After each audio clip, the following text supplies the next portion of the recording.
आज हम लोग एवरेज अर्थात औसत से कुछ महत्वपूर्ण प्रश्नों का हल करेंगे। आज जो प्रश्न बनाए जा रहे हैं वो किसी न किसी एग्जाम में, किसी न किसी प्रतियोगी परीक्षाओं में आए हुए प्रश्न हैं। तो शुरू करते हैं। आज का पहला सवाल दिया हुआ है, लगातार 5 संख्याओं का औसत 20 है, तो बड़ी संख्या ज्ञात करें। लगातार 5 संख्याओं का औसत दिया हुआ है 20। देखिए, बहुत ही आसान और महत्वपूर्ण सवाल है। यहाँ बोला गया है कि लगातार 5 संख्याओं का औसत 20 है, तो मान लेते हैं ये लगातार 5 संख्या। अब इनका औसत दिया हुआ है 20। औसत मीन्स क्या होता है? औसत मीन्स होता है आपका बीच का, मतलब बीच का संख्या। तो यहाँ लगातार 5 संख्याओं का औसत बोला गया है 20, मतलब बीच वाली संख्या क्या हो जाएगी? 20। फिर से देखिए, लगातार 5 संख्याओं का औसत है 20। औसत मीन्स आपका मध्य वाली संख्या, ये जो है मध्य वाली, मिडिल। तो यहाँ ये 20 है, तो अगला संख्या क्या होगा? 21। उसके बाद वाला संख्या 22, क्योंकि ये लगातार बोला गया है। तो इसके पीछे आते हैं, ये हो जाएगा 19 और ये हो जाएगा 18।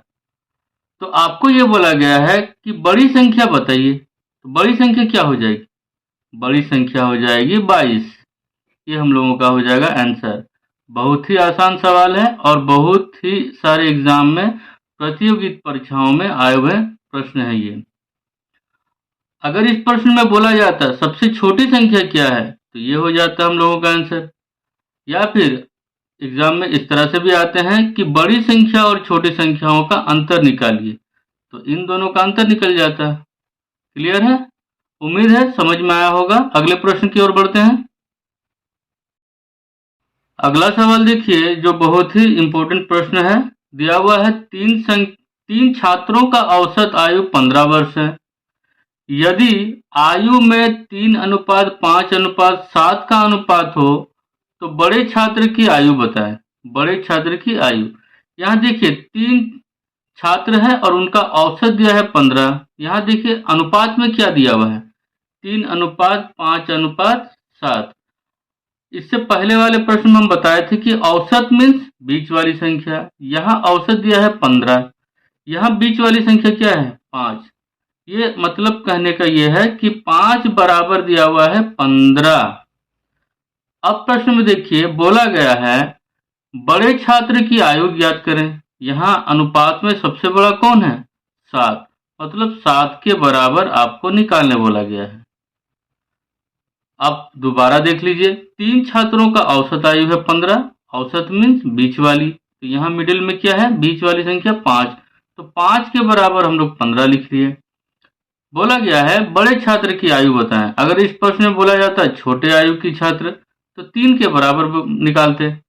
यहाँ बोला गया है बड़े छात्र की निकालना, बड़े छात्र की आयु निकालने बोला गया है।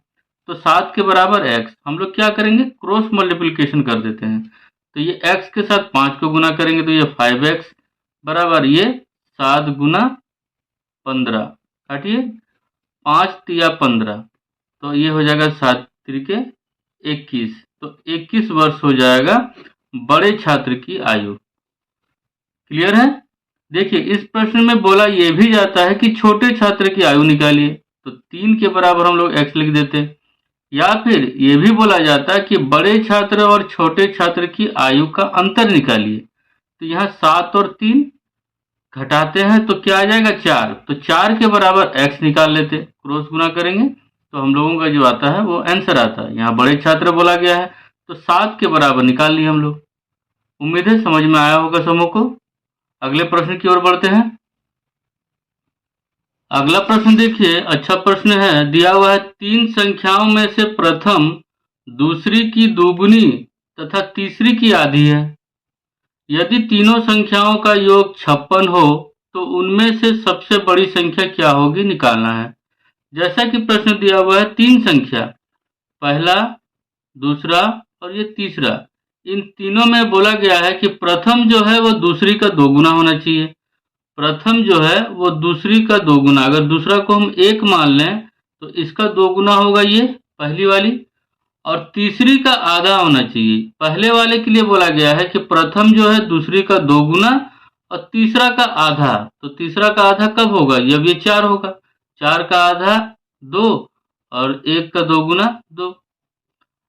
अब ये रेशियो में आ गया। अब जैसा प्रश्न में बोला गया था कि इन तीनों का योग 56। अब देखिए रेशियो में तीनों का योग क्या हो जाएगा, 7। तो 7 के बराबर लिखिए आप 56। बोला गया है सबसे बड़ी संख्या क्या होगी, यहाँ सबसे बड़ी संख्या क्या है, तीसरी वाली 4। तो 4 के बराबर हम लोग x लिख लेंगे। क्लियर है। और एक बार देखिए तीनों का योग दिया है 56, तो यहाँ अनुपात में तीनों का योग हो जाएगा 7। 7 के बराबर हम लोग 56 लिख लिए। सबसे बड़ी संख्या क्या होगी, तो 4 के बराबर x। क्रॉस गुना कीजिए, तो 7 को x से गुना करेंगे, ये आपका हो जाएगा 7x। और 4 को 56 से, तो 4 गुना 56। 7 से कटेगा, 7 एकम 7, 7 अट्ठे 56। तो x बराबर हो जाएगा 4 अट्ठे 32। मतलब सबसे बड़ी संख्या हो जाएगी आपका 32। अगर यहाँ बोला जाता सबसे छोटी संख्या निकालिए, तो 1 के बराबर हम लोग x लिख लेते। अगर बोला जाता पहली संख्या निकालिए, तो 2 के बराबर x लिख लेते, फिर क्रॉस गुना करते। उम्मीद है समझ में आया होगा, अच्छा सवाल था। अगले प्रश्न में आते हैं। अगला प्रश्न दिया हुआ है 10 संख्याओं का औसत 30 है। यदि प्रत्येक संख्या में 5 जोड़ दिया जाए तो नया औसत कितना होगा। देखिए पुराना औसत दिया है 30। अब आगे का कंडीशन ये बोल रहा जा रहा है कि यदि प्रत्येक संख्या में 5 जोड़ दिया जाए तो नया औसत क्या होगा। हम लोग देखिए किस तरह से बनाएंगे, बहुत ही आसान सवाल। नया औसत देखने में डरावने लगते हैं इस तरह के सवाल, लेकिन होते हैं बहुत ही आसान। जैसा क्वेश्चन में बोला गया है कि 10 संख्याओं का औसत 30 है, तो ये पहले का औसत है। यदि प्रत्येक संख्या में 5 जोड़ दिया जाए, तो ये 5 हम लोग क्या करेंगे ना, जो पुराना औसत है 30 उसी में ही जोड़ देंगे। तो 5 जोड़ देने के बाद जो आंसर आएगा, जो संख्या आएगी, वो हम लोगों का हो जाएगा आंसर। क्लियर है, बहुत ही आसान सवाल था। दोबारा देखिए 10 संख्याओं का औसत 30 बताया गया है और प्रत्येक संख्या में 5 जोड़ना है। हम लोग ये 5 को किस में जोड़ देंगे, पुराना वाला औसत में जोड़ देंगे। तो 30 में 5 जोड़ देंगे, 35 हो जाएगा हम लोगों का आंसर, जो कि हम लोग का नया औसत होगा। उम्मीद है समझ में आया होगा। अगले प्रश्न की ओर आते हैं। अगला प्रश्न है 4 संख्याओं का औसत 25 है। यदि प्रत्येक संख्या में 3 घटा दिया जाए तो नया औसत क्या होगा। इससे पहले वाला प्रश्न में बोला गया था कि प्रत्येक संख्या में जोड़ा जाए, यहाँ बोला है घटाया जाए। तो हम लोग जिस तरह से पहले वाले प्रश्न में बनाए थे, जोड़ने बोला गया था तो पुराना औसत में जोड़ दिए थे। अब घटाने बोला गया है तो पुराना औसत में घटा दीजिए, तो यहाँ आपका नया औसत आ जाएगा। तो नया औसत क्या होगा, नया औसत होगा आपका 25 में 3 घटा दीजिए तो हो जाएगा आपका 22। तो ये हम लोगों का होगा आंसर। उम्मीद है अच्छे से समझ में आया होगा। अगले प्रश्न की ओर आते हैं। अगला सवाल दिया हुआ है, देखिए 3 लड़कों का औसत वजन 36 किलोग्राम है। औसत वजन दिया हुआ है। पहला दूसरे से उतना ही भारी है जितना कि वह तीसरे से हल्का है। तीसरे का वजन बताएं। देखिए दिया हुआ है प्रश्न में पहला, दूसरा और तीसरा 3 लड़के हैं। यहाँ बोला गया है पहला जो है वह दूसरे से उतना ही भारी है। पहला दूसरे से उतना ही भारी है। मान लेते हैं दूसरा का वजन है 1, इससे ये 1 भारी है, मतलब ये 2 लिख लेते हैं। 1 भारी है, 1 ज़्यादा भारी है। और वो फिर बोला गया है कि पहला दूसरे से उतना ही भारी है जितना तीसरे से हल्का है। तो ये इससे 1 भारी है, तो तीसरा से 1 हल्का कर देते हैं। तो इससे 1 हल्का करने के लिए क्या करना होगा, इसको 3 मानना होगा। तो ये तीसरे से 1 हल्का हो गया। अब ये तीनों रेशियो में आ गया। और एक बार देख लीजिए पहले के बारे में बोला गया है कि पहला दूसरे से उतना ही भारी है, मतलब पहला दूसरे से भारी है। कितना भारी है, यहाँ अगर दूसरा को हम लोग 1 मान लें तो 1 भारी कर देते हैं, 1 ज़्यादा कर देते हैं, तो ये 2 हो जाएगा। और इसी के बारे में बोला गया है कि वह तीसरे से हल्का होना चाहिए। तीसरे से हल्का, कितना हल्का, जितना वह दूसरे से भारी है। जितना भारी है उतना हल्का होना चाहिए। तो 1 भारी है तो इसको इससे ये फिर हल्का होना चाहिए, 1 हल्का होना चाहिए। तो ये 2 है तो इसको हम लोग 3 कर देते हैं। तो 3 से 2 घटाएंगे तो 1 आएगा। मतलब एक हल्का हो जाएगा। उम्मीद है समझ में आया होगा। आगे बढ़ते हैं। आगे ये बोला गया है कि तीनों लड़कों का औसत वजन। देखिए, इससे पहले एक दो क्वेश्चन हम लोग जो बनाए उसमें हम बोले थे कि बीच वाली जो संख्या होती है वो औसत होती है, लेकिन ध्यान दीजिएगा कि वहां संख्याओं का एक क्रम रहता है, एक क्रमागत संख्या रहता है। अगर ये एक यहाँ होता और दो यहाँ होता तो हम लोग उसको आराम से बना लेते हैं बीच वाले को औसत मानकर, लेकिन यहाँ संख्या जो है वो क्रमागत नहीं है ना, ये जो है बेढंग है, 2 1 3 के हिसाब से। तो हम लोग जिस तरह से प्रश्न दिया हुआ है कि तीनों लड़कों का औसत वजन 36 किलोग्राम है, तो औसत अगर 36 है तो योग क्या हो जाएगा? तो योग निकालने के लिए क्या करते हैं, औसत को मतलब 36 को संख्या से गुना करते हैं, मतलब 3 से गुना करेंगे, तो ये आपका हो जाएगा योग। फिर से देखिए, योग निकालने के लिए क्या करते हैं, औसत को गुना करते हैं संख्या से, तो ये आपका हो जाता है योग। ठीक है। अब यहाँ अनुपात में योग कितना होगा? अनुपात में योग 6, 6 के बराबर योग अभी हम लोग निकाले ना, 36 गुना 3। आपको निकालना है तीसरे का वजन, तीसरे का वजन कितना है? 3, तो 3 के बराबर हो जाएगा x।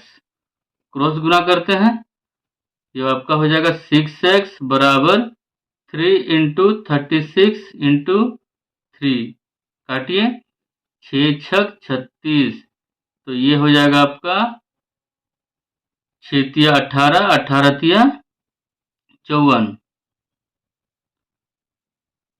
54 हो जाएगा आपका तीसरे का वजन। क्लियर है। योग निकालने के लिए क्या करते हैं, औसत को संख्या से गुना करते हैं तो योग आ जाता है। उम्मीद है समझ में आया होगा। अगले प्रश्न की ओर आते हैं। अगला प्रश्न देखिए, अच्छा प्रश्न है, इंपॉर्टेंट प्रश्न है। 5 परीक्षार्थियों के गणित के प्राप्तांकों का औसत 50 था। 5 परीक्षार्थी हैं और उनके गणित के प्राप्तांकों का औसत 50 था। बाद में यह ज्ञात हुआ कि एक परीक्षार्थी के प्राप्तांक भूलवश 48 की जगह 84 पढ़ लिया गया था। 48 होना चाहिए था लेकिन वो 84 पढ़ लिया। सही औसत क्या है निकालना है। हम लोग क्या करेंगे, सबसे पहले योगफल निकालते हैं प्राप्तांकों का। तो योगफल क्या हो जाएगा, योगफल हो जाएगा 50 गुना 5। ऐसा क्यों होगा? क्योंकि योगफल निकालने के लिए हम लोग क्या करते हैं, योगफल निकालने के लिए औसत को गुना करते हैं संख्या से, जो व्यक्तियों का संख्या हो सकता है, परीक्षार्थियों का संख्या हो सकता है, हम लोगों का योगफल निकल जाएगा। तो यहाँ योगफल क्या हो जाएगा, 250। अब ये बोला गया है कि भूलवश 48 की जगह 84 पढ़ लिया गया था, मतलब इसमें जो है 84 लिख दिया गया है, तो इस 84 को हम लोग घटा देते हैं जो गलती से लिखा गया है। तो 10 में 4 घटाएंगे 6 आएगा, 14 में 8 घटाएंगे 6 आएगा, 166, 166 हो जाएगा। अब जो सही था 48 सही था, इस सही को जोड़ देते हैं, 48 को जोड़ दीजिए तो ये हो जाएगा आपका 8 6 14 की 4, 1 बचेगा, 7 4 11, 1 बचेगा 2, 214। तो अब ये बोला गया है सही औसत निकालना है, तो ये अब निकला हम लोगों का सही योगफल। तो अब नया औसत निकालते हैं जो हम लोगों का सही औसत होगा। तो औसत निकालने के लिए क्या करते हैं, जो योगफल दिया होता है ना उसको हम लोग संख्या से भाग दे देते हैं।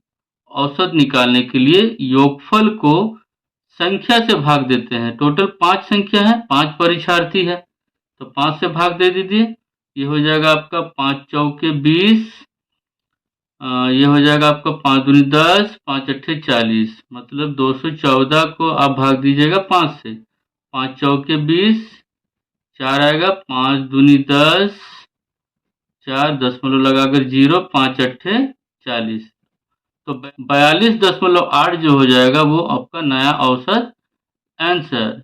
बहुत ही आसान और इम्पोर्टेंट सवाल, उम्मीद है समझ में आया होगा।